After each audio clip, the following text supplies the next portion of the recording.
Banker Nation, this is your host, Michael Nguyen from the Banker Success Podcast. Today, I'm so excited to have an interview with a very special guest because the goal of the Banker Success Podcast is to bring leaders from the banking industry to share with you insights, best knowledge so that you can grow a sustainable and long-lasting and community-driven bank. And that leads me to my guest today, Mr. Rick Saunders. Rick, welcome to the show. And a quick, I'll let Rick introduce him a little bit, but just give you guys a little bit about Rick's background. So Rick founded first Reliance Bank in 1999, and it's a $570 million bank, right? 630 million. Wow, 630 million. Right. And the bank has been named the best place to work for 14 consecutive years. And the bank also was recognized by the Institute of Extraordinary Banking with a Banky Award for their commitment to strong community banking. And Rick was recently awarded the Order of Palmetto by the Governor of South Carolina for his contribution to the state and to the communities. Rick, welcome to the show. Yeah, thank you. It's good to be here. Awesome. So I'll just give our listener just an overview about you. So take a minute and tell us a little bit about you so that we can get to know you a little bit better. Well, I'm an uncomplicated guy. That list of things that you rattle off has more to do with the team we have assembled here, more so than me. I started my career in banking back in the early 80s. Mm-hmm. I was fortunate enough to begin my career with a very large finance company, but I had an incredible boss who was an amazing mentor, an amazing leader, and he spent 3 years committing himself to teaching me all I needed to know about people, about leadership, and about lending money. And as that company was going to transition me to a bigger role in another market, he came to me at that time. He says, I think maybe you ought to pursue a career in banking. I think that would be a path that probably would be more aligned with what your skill sets are and where your talents are. So I did, and I went to work for a family bank in this area, which is my hometown, and I spent almost 20 years with them. And I was fortunate enough to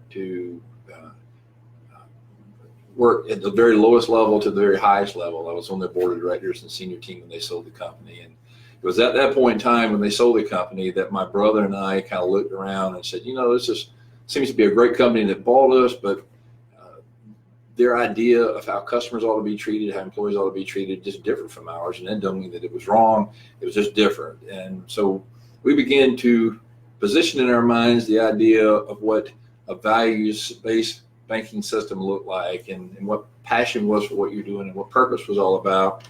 And I'm not just saying at that time that we identified all those things, but it kind of helped form in our mind the importance of being in an environment where you were aligned with the organization. So that moment is when we decided to start our own business. It was not an ambition. It was not a career path. It's not anything that at the early age of whatever I decided to start a bank. It was the right time, right environment, right conditions, and we did. So here we are 20 years later, and have accomplished a lot in those years. Fantastic. Loving that. And so I know that a lot of people ask about the leadership lessons and how to build a sustainable and long-lasting bank. So here we are again. I know that you have a lot to share with the audience today. So I don't waste any time, and really I'm interested with those stuff by yourself. So let's start with the first one. Can you share with me maybe the first leadership lesson that you Sure. Let me kind of talk to you a minute about leadership, though. Sure. Why I think it's a natural conversation, should be a natural conversation. And I will tell you that when I sit down with investors, they get glossy-eyed when you start talking about the soft elements of a business. Numbers. Everybody wants numbers, right? What were the results the last quarter? What are going to be the results for next year? And those are important. Some of those things are well within your control, strategically, markets, products, strategy, environmental conditions, economic conditions. So there's a lot of things you can't control, a lot of things you can't control, and they're all important. But to sustain that over a long period of time, I think you have to start the very essence of how you run a business, and that is through impact and influence, and it starts with leadership. So I just think that to get the very best out of your business, you have to leverage yourself. And to leverage yourself, you have to find people who are engaged and willing to do exceptionally difficult, hard things at a very high level. And to do that, you have to have qualified leadership to attract those people and keep them engaged and keep them focused on the end. So it's an impact and influence. People won't come to work for people who they don't respect and don't find to be a quality leader. So I think it starts at the top of the house. And that's why, when we started having this conversation about doing this podcast, I wanted to not so much talk about the results of the company. Results follow good leadership. Ultimately, you have to do all the other stuff, right? You got to have a good strategy. You got to have a good product. You got to have a model that's different. So I'm not saying all those things don't work, but if you're a qualified leader, you're a quality leader, you will find those people to come work with you that'll help you do all of those things. So results typically do follow good leadership. So I totally agree with you. We start from the foundations, and then from that foundation of impact and influence, then you can build into a bigger things. Then you got to have a strong foundation. Sure. Otherwise, you can build things on the sand. So when I put this list together, as we kind of were talking through, and I told you this is not a speech that I put together or a book that I'm writing. You asked a concept about leadership, and I kind of jotted down a few things that I thought were important to quality leadership. And I'm glad you asked me to do that, because it really kind of helped me be a little bit more concise about things I need to continue to stay focused on as well, because sometimes we can lose our way in a busy world, right? So I don't know that they're prioritized, but I put them down probably in relevance as what may be important to me for the very moment. So you talked about the first one I put on the list is to have a high fear of failure. That's a dicey comment, and I say that simply because fear of failure can work in two opposing paths for some people. For some, and for most, by the way, it can push people in a corner, and they can shy away from risk-taking and from opportunities. It's not what I'm talking about here. I'm talking about having a healthy degree of paranoia, so to speak. But for instance, when we started our company, the general conception in the marketplace is that my brother and I were two country bankers from a family-owned bank that didn't need to be started a bank. We weren't qualified. There was no chance we were going to succeed. We had no business doing what we were doing, and they probably were right. I mean, we were young and inexperienced, but what we did have was a very high fear of failure. What that meant for us is that we charged the hill a bit harder than the people who were just comfortable in their life. So, for instance, the very first day we were going to open, my brother and I called everybody we had banked, and we felt like we're really good bankers for quite a long time. The very first day we opened up for business was in the back part of this parking lot. We were in a double-wide mobile banking unit. We opened up 125 accounts the very first day of business. A typical bank branch would do 30 in a month if you were lucky. We did 125 the very first day. People were lined up at 7 o'clock, shoulder to shoulder, from the very back of this parking lot to the very front of this road up here, waiting to open an account. The very next day, we opened up 120. So we opened up over 240 accounts in the very first 2 days. That was a couple reasons for that. One, people liked us and they wanted to support us. But two, and more importantly, my brother and I had a very high fear of failure, and we were pretty aggressive about saying, we need your support, we need to be here for us. And another good example would be during the recession. I mean, there were a lot of banks that didn't make it through, and fortunately we did, but we got our share of dents through that process. We had some coastal presence. It was a challenging period of time for us. It was a period of time that you really just couldn't call on a lot of people to help you solve the problems, because nobody knew what all the problems were. But when most people were putting their heads down to go to sleep at night, I was still up trying to figure out, what am I missing? Where are all the landmines? Where are all the bombs coming from? And how do I navigate through this process? Failure wasn't an option. So, I was at a point of 20 hours a day, 18, 20 hours a day, working and navigating and minding my way through this process of trying to survive. So having a high, healthy dose of paranoia and a high fear of failure that allows you to charge instead of retreat, I think is important for any leader. It allows you to take risk as well. And also,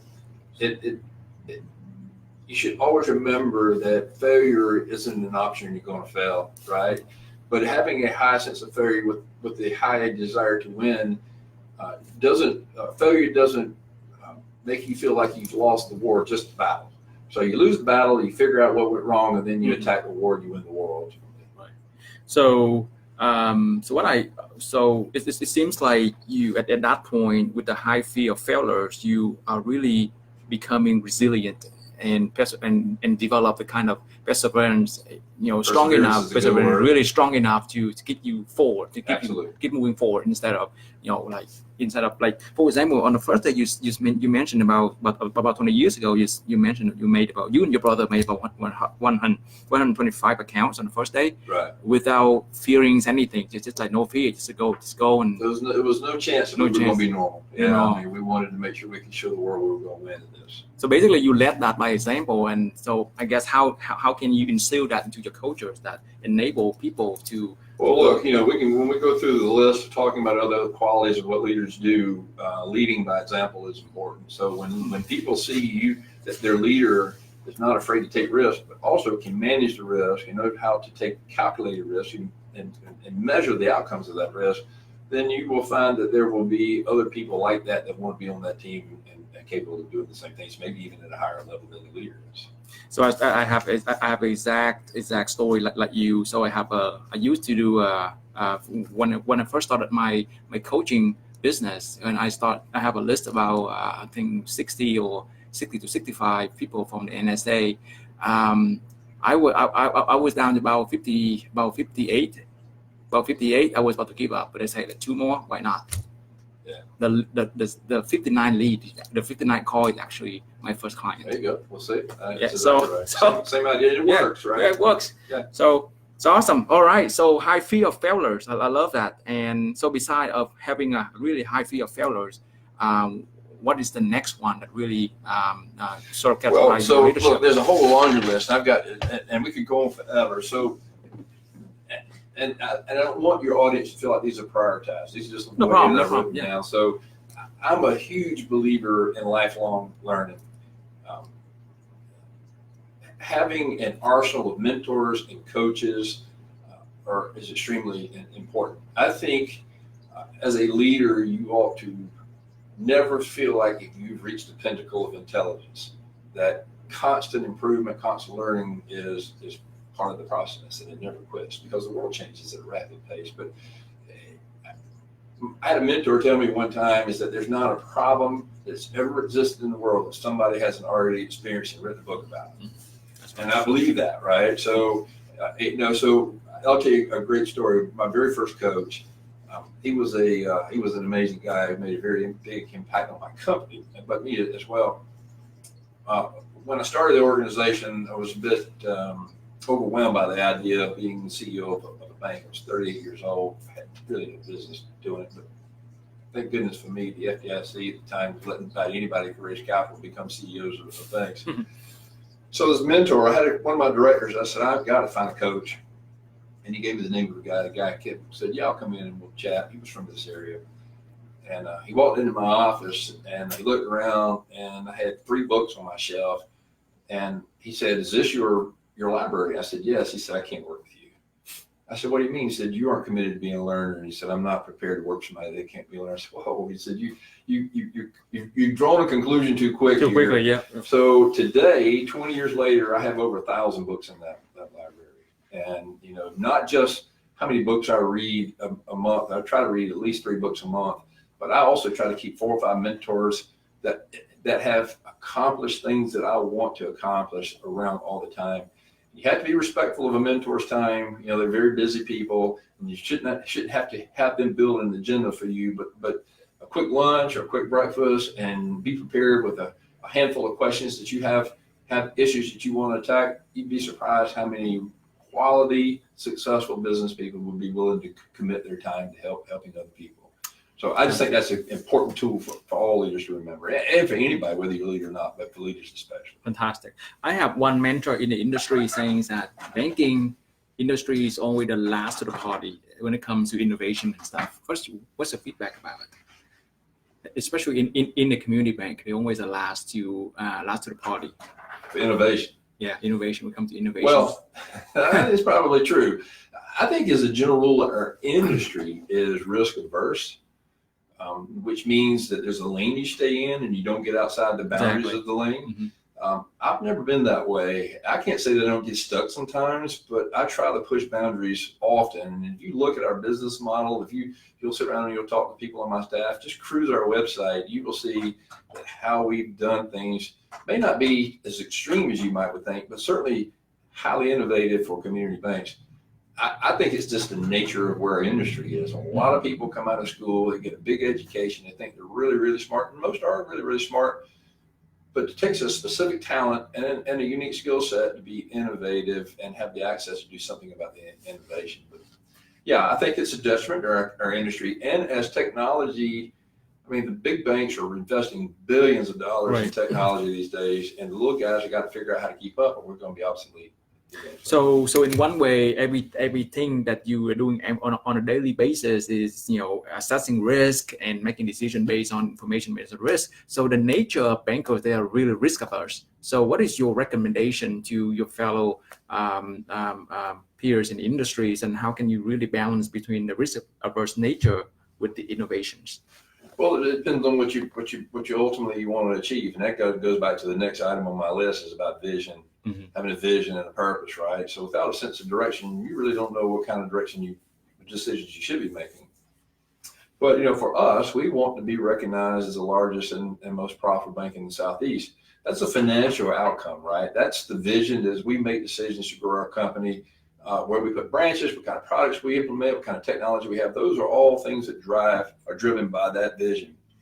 But even more importantly, we have a purpose statement. And that's the emotional connectivity to why we exist, why do we work so hard, and that's all about making a difference in people's lives, in our stakeholders. So my personal purpose in life is tied to our corporate purpose, that anybody who's connected to my life, I want them to be better because of it. So you'll see the word better a lot in our organization. We think if you're a customer here, you should be better because you bank with us. So if your goal is to build a reasonably sized organization and then cash out when you're 60 years old and sell it to another company, I wouldn't take any risk. I wouldn't be too innovative. I'd just build a decent franchise, get you a couple of bankers, build your reasonable market share and then sell the thing. There's no need to take risk. For people like me and my team that says, you know what, we want to build a legacy business that's long lasting, that's here long after we're gone.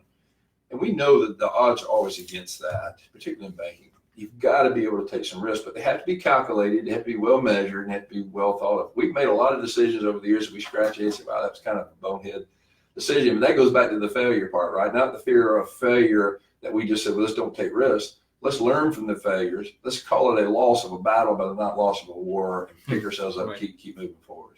You mentioned about you have a vision and purpose statement. Maybe for the purpose of this interview, can you share that your vision statement and purpose statement to the audience? Yeah, I just did. So in essence, the vision is basically the financial outcomes we want to achieve. We want to be recognized as the Southeast's largest and most profitable bank. So when people invest in us, when we make decisions in the boardroom, it's all about, okay, economically, what do we want to achieve? And that's all tied to that vision. So when we put branches in place, when we hire talent, all those things go back to achieving that vision. It's a big, audacious goal. Is it achievable? I don't know. But at the end of the day, it gives us a roadmap for decision, right? The purpose statement is the emotional connectivity. It's all about making a difference in people's lives.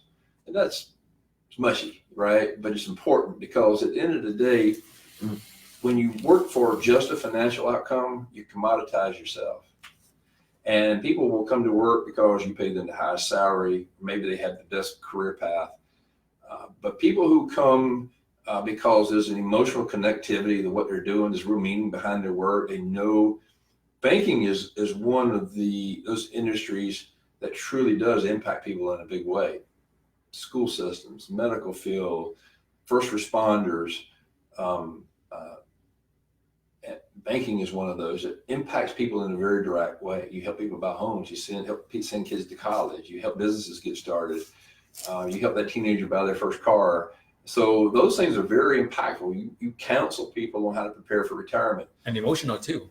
And very much so, Yeah. right? So when people know that there is an emotional connection in what they do, their engagement level seems to just skyrocket. Perfect. What do you see missing from the mission statement and the purpose statement from other banks that are not as as advanced and as good as yours? I don't know that I'd want to try to define that. And the reason Okay. being is that everything is unique and personal. Sometimes I find that banks, copy somebody else's, they put something down for the sake of putting something down, right? I'll tell you how we came up with ours. Um, a coach of mine asked me very early on, said, what is it you want to achieve with your business and why do you exist? So I don't know. I want a bank back, and I really don't know why I want to exist. Well, how are you going to ever ask people to come participate in what you're doing if they don't have a clear path of what they're doing and why you're asking them to work so hard? I said, okay, that's a very good point. So went out on a quest to do that. So I went away for a weekend and wrote these things down, the values that I wanted to live by, the vision statement of the company, the purpose statement of the company. And I came back on the weekend and called him up and I said, I got it. He said, oh, you do? Okay, that's great. So he came in and he said, well, before I even look at them, let me ask you something. Friday, you had no clue what I was asking you to do, and Monday, you got all the answers. What happened? I would say you probably don't. So I'm not even going to look at them. Go away and do it again. It took me a year to develop the answers to those questions. So I didn't go away on a strategic meeting with the board for a weekend and craft that. It was a year of my life and a year of working with people on my team, trying to shape the language around really why we existed and what path we wanted to take as an organization. I would say maybe most people don't do that. I can't speak for them. Most people do it in a weekend and didn't really have a real meaning. We live by that every day here. And those two statements are they a living document or they kind of set in stone? No, they're pretty much set in stone. They're set in stone. Yeah. They haven't changed since we established them. Okay. And we don't plan. That's why we're here. They may change when I'm not the leader anymore. The new leader may take a different path, but as long as I'm at the head of the organization, that'll be the path we take. Perfect. Okay, I got it. All right. Having a vision is very important. And so how about the characters of leaders? So this one should be number one. If you were going to prioritize, is the essence of being trustworthy. Mm-hmm. I'm a full believer that every leader should try every minute of every day to present themselves in a trustworthy fashion.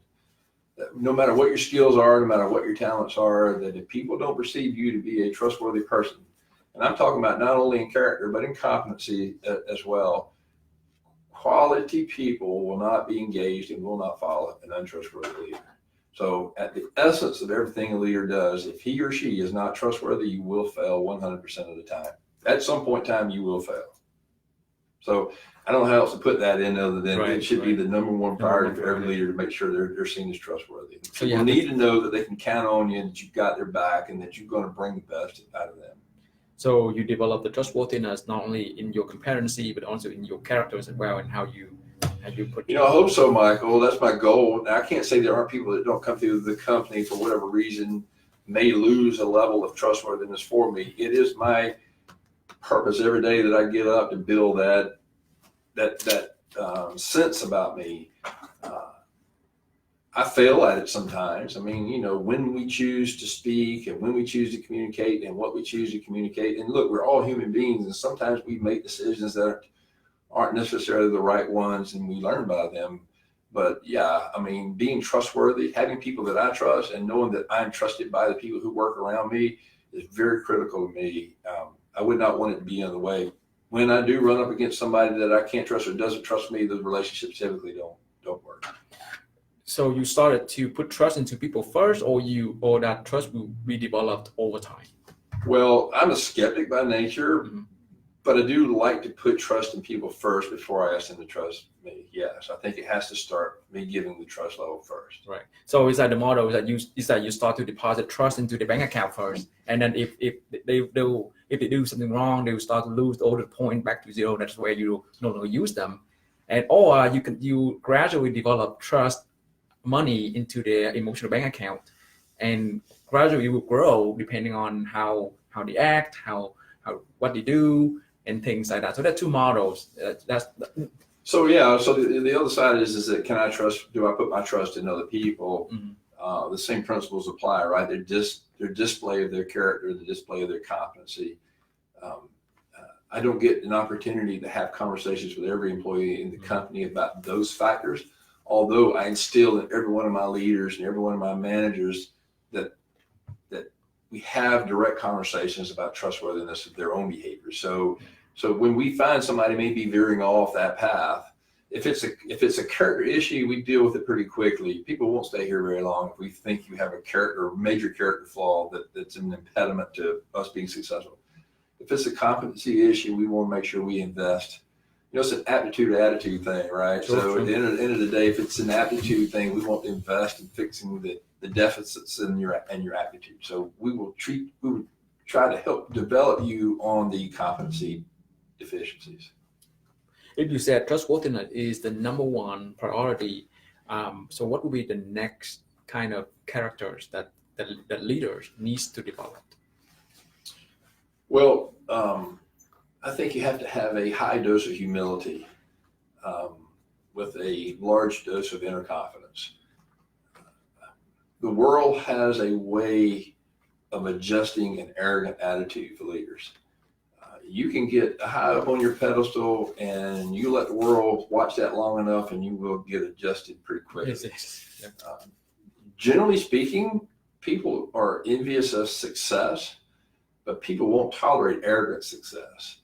And you have to be real careful when your arrogance exceeds your humility because it can be very devastating. I try to make sure I never want to be perceived as the smartest guy in the room. I find it very frustrating when I walk into rooms with people who already have all the answers. The moment you have all the answers, you're unteachable. And when you become unteachable, you've reached your capacity as a leader. So nothing fails like success. I'm sorry? Nothing fails like success. Right. That's exactly right. I had a mentor tell me one time recently, actually, this team that I have assembled right now is probably the best I've had since we've been open. It's just an incredible group of talented people. And I was having a conversation with my mentor, and I said, for the first time since I started the company, I'm having some anxiety over my capability to lead such a talented team. Wow. And he said, let me ask you a question. He said, you've heard the story of David and Goliath. Mm. And he said, so David ultimately was a small soldier who ultimately killed a giant of a man and was expected to lose that battle. So he said, how many giants do you think David killed before he actually killed Goliath? And the answer was none. He's never killed a Goliath before. He said, yeah, but he killed a lot of bears.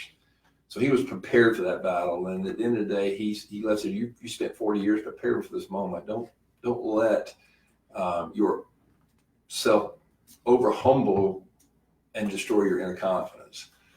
He said, you can do this. And I left there with a renewed sense of confidence. So I have those battles in my own mind. Sometimes we all leaders do, right? Am I qualified? Am I capable? Can I lead such a talented team? So you got to have that inner confidence. You can't let it leave you, but it can't rise to a level of arrogance. It has to stay humble all the time. Interesting. All of the things that you did, but you still have a little of self-doubt within yourself, right? Well, look, we all should have self-doubt. The minute you don't have self-doubt means you think you've got the answers and you don't search for opportunities to learn. Fantastic. All right. Love it so far. What are some other good habits that leaders? Yeah, so the next thing on my list would be, I think you have to be exceptionally disciplined and to develop really good habits. That's a tough one. It is, because habits and disciplines have a compound effect, right? So you can do small little things in a very bad way. You can develop some really bad habits in life, and ultimately they can be detrimental. But that goes to defining your entire persona, not just who you are as a business leader, but as a human being. And what I mean by that is that we have to be successful at all areas of our life, our business life, professional life, our family life, our personal life, and our spiritual life. And for whatever that means to anybody. if you fail in any one of those, you failed in life. So the idea of is that I'm going to do all I can do to be the best CEO of a bank I can possibly be, but my family fails, or my spiritual life fails, or my health goes to pieces, then you've not won the long-term battle of life, right? So the little rituals you do are very important. And I think every leader should have good habits. They should have a strong self-discipline, and they should execute on those things on a daily basis. I'm very routinish about my day, how it gets started, how I live my life through that process, to a point sometimes that it gets routine. But so you have to be aware of that. But I think good habits and good disciplines are extremely. So as a leader, you definitely know how to motivate yourself to develop good habits. Share with me a story where you motivate your staff to develop that. Well, so I do that by example. And I do that when I get a chance to mentor. So I don't have a routine where I do with all my staff. Well, there are some things that we would do here. For instance, we have what we call Everything Speaks. It's a process of which we manage the image of our facilities. So I'm a big believer that when somebody drives into the parking lot of your organization, of a bank, everything should be pristine and in order, because if you can't take care of the weeds in your flower bed or the trash in your parking lot, how are you going to take care of the money that somebody's depositing in your care, right? So we have a habit or a routine every day. Somebody gets a list out, we go down the list and we check off: is there trash in the parking lot, or the weeds in the flower bed, is there a dead tree in the parking lot, are the lights working, or is the vinyl on the walls working, is the carpet worn out, or whatever those things are. We go through a routine of making sure that we present ourselves in a professional manner to the marketplace. That's just one thing that we do. I'll tell you a personal story though, and this happened a long time ago. I'd always been a skinny man my entire life. When I married my wife, we've been married 22 years, I went from 185 pounds to 270 pounds in 2 years. Wow. And a mentor of mine came in and said, I'm gonna have to tell you something. And I said, what's that? He said, you're fat. I said, what? He said, yeah, you're fat. How can you be disciplined enough to run a company if you can't be disciplined enough to take care of your health? And that was a turning point for me in the essence of good habits and daily routines. And that's been over 15 years ago, and I'm probably in the best shape of my life. But because of that one conversation, it totally changed how I thought about habits and routines. And that transitions all the way into the kind of people you want around you, the kind of people that work for you, and the habits that you ask your people to go through day to day. That's awesome. I love it. So not only do you kind of motivated enough to train or to develop a habit for yourself, and you led by that by example for your entire team to see it, so that's why they can leverage it out to make big success. Well, I hope so, because I think leaders should live by example, not by the iron fist. Which is kind of the next thing on my list is there's a difference between managing people and leading people. Leaders have people that follow them. Managers have people that work for them. Mm-hmm. There's a big difference in the two. I don't think if I ran to the edge of the cliff and jumped off, my people would follow, but they certainly would be looking over and wonder why he did that. Maybe we ought to think about it. I would love for it to be that way. Managers just have people show up, go through the motions, do the work, and go home. Mm-hmm. There is no engagement past that. Leaders have people who say, I believe in what this guy's all about. I believe in his vision. I believe in his purpose. I'm emotionally connected to the outcomes of this company. When I'm in the line at the grocery store, I'm still working for that company. I'm asking for business. I'm talking about the bank. I'm wearing my name tag or whatever. So it's that discretionary effort that people will give you when they have people that they're following and not people they're just working for. So as a business owner myself, I got a couple of questions for you. This one has special interest. So when do you know that you are a leader, not the managers? And how would you transition into the right path? Well, I think leaders establish a vision for the future. I think managers set goals for the outcome. Managers manage the execution, the day-to-day execution. Leaders talk about what's tomorrow. Sure. I think sometimes you have to be both of those, though, right? I mean, not all great leaders are good managers, but I think having good manager skills is important because somebody has to execute the work. Mm-hmm. There's not a difference in the two. I mean, there's not the one's worse. They're just different, and they have different roles in an organization. And some people make exceptionally great managers. They can take a team of people and they can take the processes of their process focus. They're oriented around that idea of execution. and then get things done. Then there are leaders who are thinking about the why we're doing what we're doing. Let's charge the hill together, and let's have an emotional connectivity to the outcome of this. Yeah. So the key is that to know your strength and your weakness. Absolutely. Whether you're good leaders or you know not or good at managing. That's right. Just find some talent. There is a difference, right? Right. And it's tough. It's tough sometimes to blend those two. Right. So the next thing I put on my list was probably one I deal with mostly in my organization. I've dealt with it from the first year to now. Is understanding that your company will probably outgrow some of your very good people. And that doesn't necessarily, it is applicable in large organizations, but in entrepreneurial businesses where you start from nothing and go to something, there's a migration of size and complexity to a business. And probably the first year we were open for business, I was at a conference and I heard a guy get up and discuss, he was an ex-CEO of a bank, and he had sold his bank, and the conference kind of around M&A discussions and why banks sell and why they buy and whatnot. This guy got up, he sold his bank, and he was telling the why he sold his bank. And he gave one simple answer, and he was a sincere guy as he could be about the answer. And I had an aha moment in that session. And he got up and said, I'm selling my company. I sold my company because I had hired this team of people to help me start this bank. And we had reached the pinnacle of their ability to take it any further. And I did not have the heart to replace them. So I had no more horsepower in the tank with the team that I had, and I didn't want to disrupt the team, so I just sold the company. And I sat there and said, I'm never going to let that happen to me. And it is my number one struggle today as a leader in an organization, is that we have grown in spurts so fast that we outstrip the talent of people. So migrating people that may be at the top of an organization to a 2 or 3 or 4 down and keeping them on board and engaged, or just saying it's not working anymore, I need you to go do something else, is the right thing to do, but it is a very hard thing to do. And if you keep people in jobs as your company grows that aren't qualified to do, they cannot intellectually keep up with the pace of the organization, or maybe the other things it takes for them to be balanced in life means they're not willing to commit that kind of time to the complexity of the role any longer, means that you better make a tough decision, or you're going to stifle your company or put it at an unnecessary risk. Wow, this one is deep. Yeah. This one is deep. Yeah. Yes, it is. So how do you manage that? You know, I know that this is your challenge. So Well, I'm just look, I'm going to tell you, I struggle with this one. So I have a high sense of loyalty. It is considered amongst my team to be a strength of mine. Yeah. But they will tell me in the same conversation that it is my biggest weakness as well. That's right.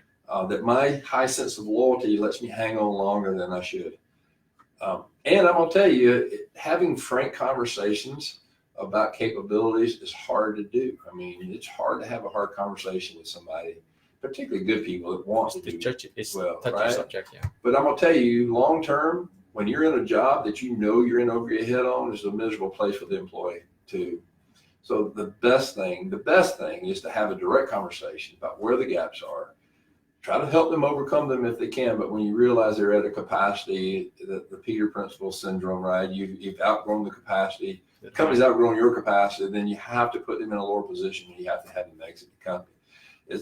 It's a difficult thing, but it is a real thing, particularly in young growing organizations. So it looks like having a direct conversation and frank conversation with your team can ultimately lead to. And I try to do that very often.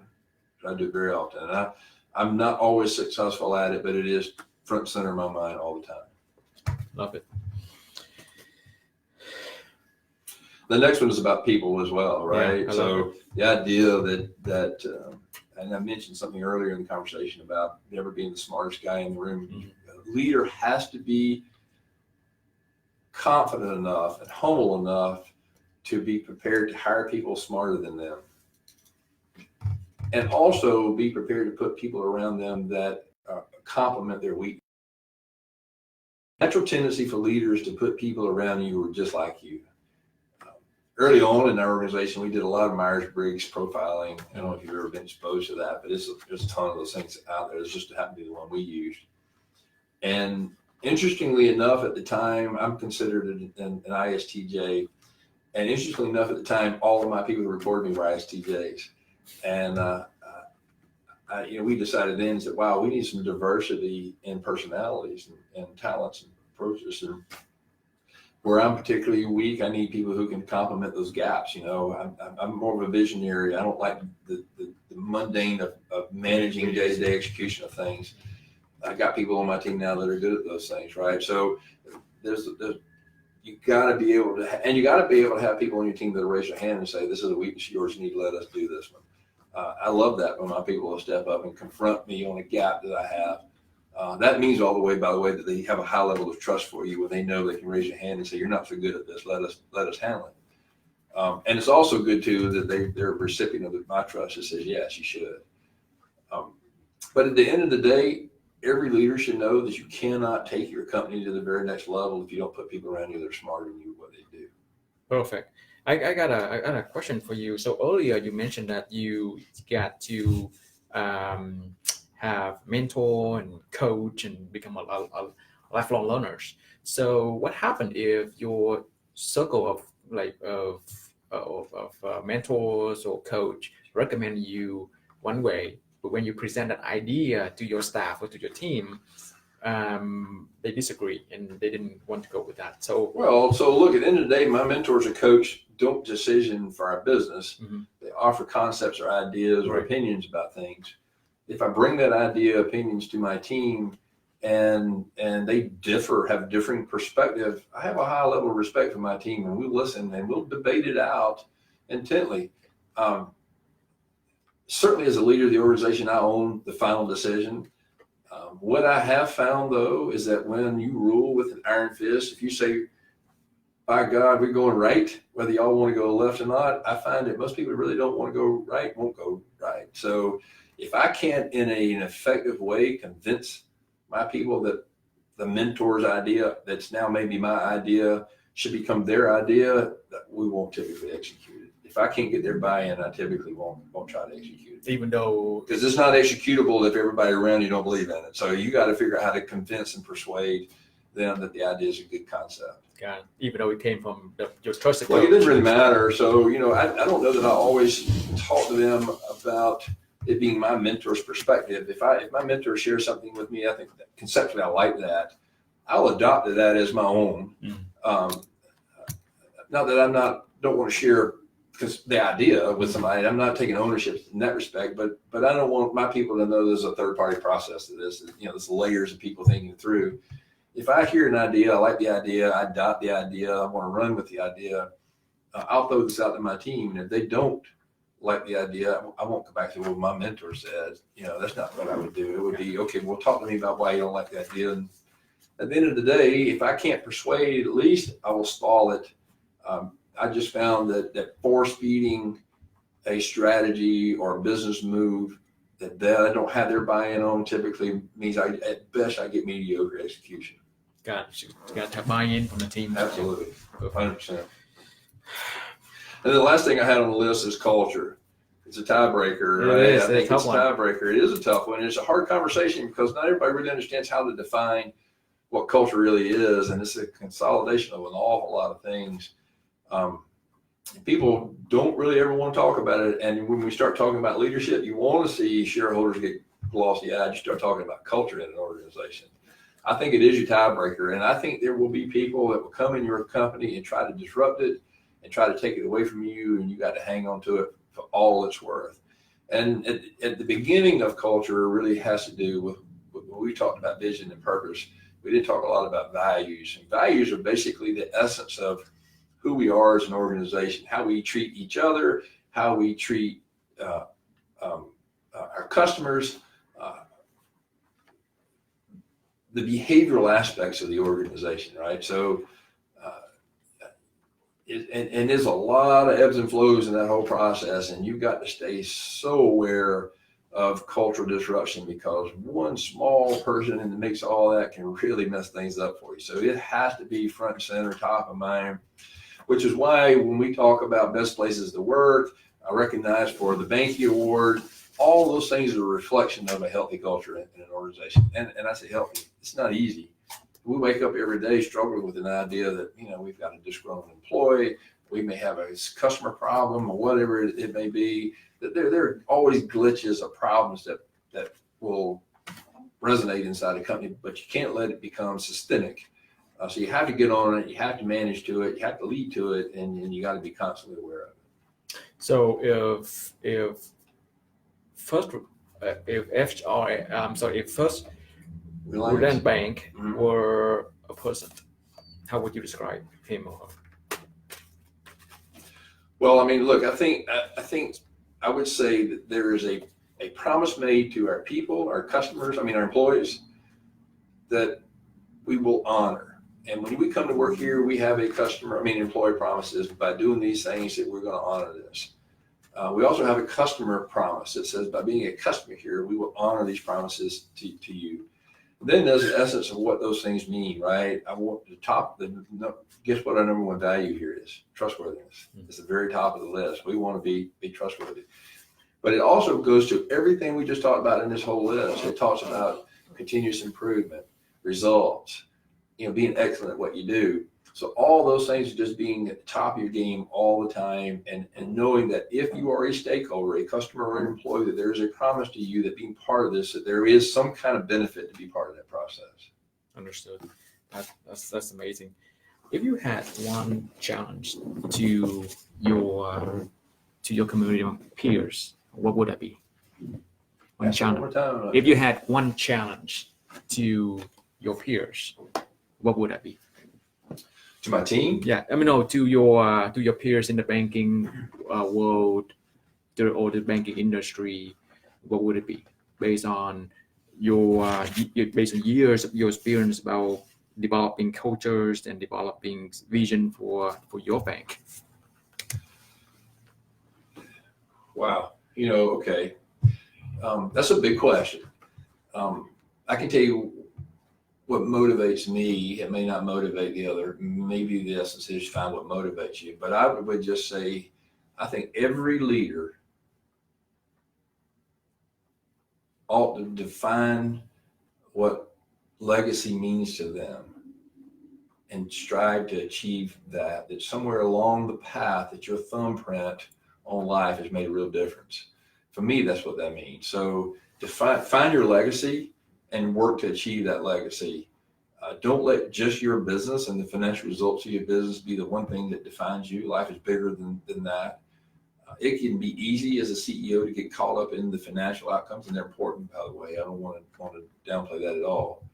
But when I wake up every day, I want to know that my life mattered and was material, and that this business, my business, is a component of helping me make sure that when I leave this world, when I check out for the final day, that somehow or other people say that guy made a difference in my life. That's awesome. How do you want to be remembered? I just said that. Perfect. Yeah. So thank you, Rick. Thank you. Awesome. And I think Rick just so generous enough to give us about 10 leadership lessons, and feel free to check out, feel free to put a comment into the videos under the Facebook chat, and we'll send that question to Rick to help you elaborate more. So Rick, once again, for your time, I appreciate your time. It's a pleasure. Enjoyed it. Thank you very much. Yes, sir. Yeah. Thank you.